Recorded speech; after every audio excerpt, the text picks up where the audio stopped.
Hi friends. Welcome to Rudra current affairs. ఈ రోజు December 18. ఈ డిసెంబర్ 18కి ఒక ప్రత్యేకత ఉంది. ఇవాళ మైనార్టీ హక్కుల దినోత్సవాన్ని నిర్వహించుకుంటారు ప్రపంచవ్యాప్తంగా. అసలు దీని నేపథ్యం ఏంటి? ఈ మైనార్టీ హక్కుల దినోత్సవం ఎందుకు నిర్వహించుకుంటారు? ఒకసారి పరిశీలిద్దాం. ప్రతి సంవత్సరం డిసెంబర్ 18వ తారీఖు ఈ మైనార్టీ హక్కుల దినోత్సవాన్ని దీని యొక్క చారిత్రక నేపథ్యం చూసుకుంటే ఐక్యరాజ్య సమితి ఒక ప్రకటనలో జాతి, భాష మరియు మతపరమైన మైనార్టీ హక్కులను గుర్తించి ఆమోదించిన రోజు డిసెంబర్ 18, 1992వ సంవత్సరంలో. అందుకే ప్రతి సంవత్సరం డిసెంబర్ 18న మనము మైనార్టీ హక్కుల దినోత్సవాన్ని జరుపుకుంటారు. మన దేశం 2013 నుంచి ఈ మైనార్టీ హక్కుల దినోత్సవాన్ని నిర్వహించుకుంటుంది. మైనార్టీలు ఎదుర్కొంటున్న సమస్యలని ఈ మైనార్టీ హక్కుల దినోత్సవం రోజు మైనార్టీలు ఎదుర్కొంటున్న సమస్యలను గుర్తించి వాటి మీద అవగాహన కల్పించేందుకు ఈ కార్యక్రమాన్ని 2024 సంవత్సరంలో ఈ మైనార్టీ హక్కుల దినోత్సవం యొక్క థీమ్ ఏంటంటే promoting diversity and protecting rights. మైనార్టీల హక్కులను గుర్తించకుండా ప్రజాస్వామ్యం మనుగడ సాధించదని ఫ్రాంక్లిన్ రూజ్వెల్ట్ గారు అన్నారు. అసలు మైనార్టీ అనే పదాన్ని మన రాజ్యాంగంలో ఏ విధంగా నిర్వచించారో ఒకసారి తెలుసుకుందాం. మైనార్టీ అనే పదాన్ని మన రాజ్యాంగంలో ప్రస్తావించారు, కానీ అది నిర్వచించబడలేదు. కాకపోతే ఆర్టికల్ 29, ఆర్టికల్ 30లలో ఈ మైనార్టీ అనే పదాన్ని ప్రస్తావించారు.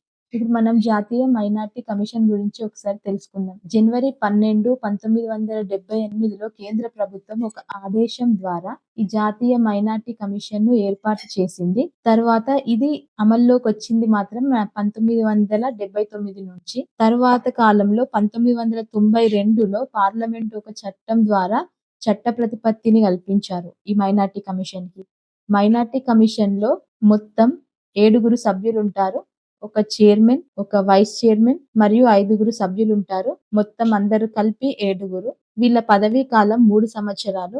ఈ సభ్యులందరినీ కేంద్ర ప్రభుత్వం నియమిస్తుంది మరియు కేంద్ర ప్రభుత్వమే వీరిని తొలగిస్తుంది. ఈ మైనార్టీ కమిషన్ యొక్క విధులు ఏంటంటే అల్పసంఖ్యాక వర్గాల యొక్క సామాజిక, ఆర్థిక, విద్యా వికాసానికి సంబంధించిన అంశాలను అధ్యయనం చేయడంతో పాటు వారి యొక్క హక్కుల ఉల్లంఘన జరిగినట్లయితే వాటిని గుర్తించి ప్రభుత్వ దృష్టికి తీసుకొస్తుంది. మైనార్టీలకు సంబంధించి మన రాజ్యాంగంలో కొన్ని నిబంధనలు కూడా ఉన్నాయి.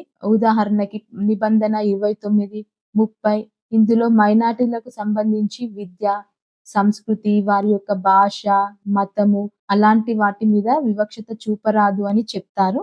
ఆర్టికల్ 29 క్లాజ్ 1 ఏం చెప్తుందంటే భారతదేశంలో నివసిస్తున్న ప్రజలు తమ ప్రత్యేక భాషను, లిపిని, సంస్కృతిని కలిగి ఉంటే వాటిని పరిరక్షించుకునే స్వేచ్ఛ ఉంటుంది. ఆర్టికల్ 30 క్లాజ్ 1 ఏం చెప్తుందంటే మైనార్టీ వర్గాల వారు ప్రత్యేక విద్యా సంస్థలను ఏర్పాటు చేసుకోవచ్చు. ఆర్టికల్ 31 క్లాజ్ A ఏం చెప్తుందంటే మైనార్టీలు నిర్వహిస్తున్న విద్యా సంస్థలను, వాటి ఆస్తులను ఒకవేళ ప్రభుత్వం తీసుకున్నట్లయితే వారికి నష్టపరిహారం చెల్లించాలి.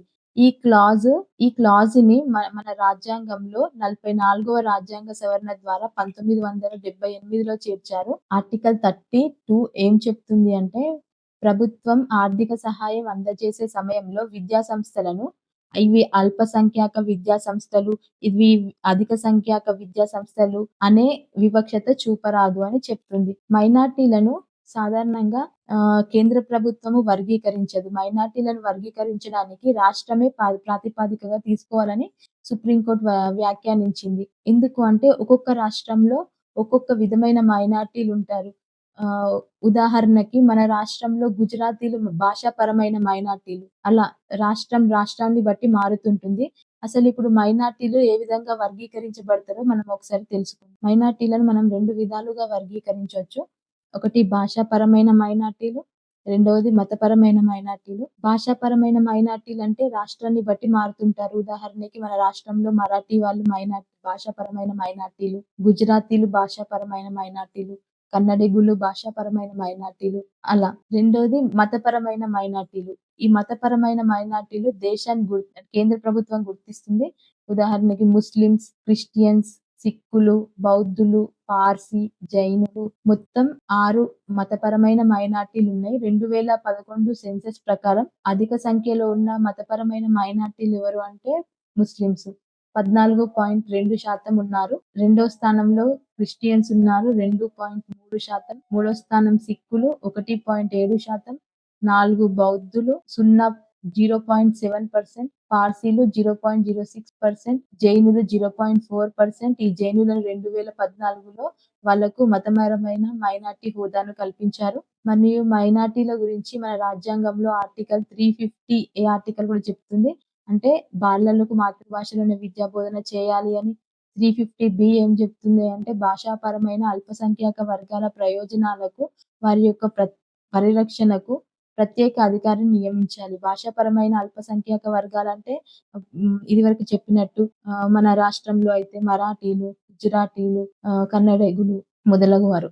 మైనార్టీల గురించి సుప్రీంకోర్టు ఇటీవల అలీగఢ్ ముస్లిం యూనివర్సిటీకి సంబంధించి ఒక తీర్పునిచ్చింది. ఇది ఆర్టికల్ 30 సమానత్వానికి ముఖంగా గుర్తించబడింది. మా వీడియో గనుక మీకు నచ్చినట్లయితే లైక్ చేయండి, షేర్ చేయండి, సబ్స్క్రైబ్ చేయండి. థాంక్యూ.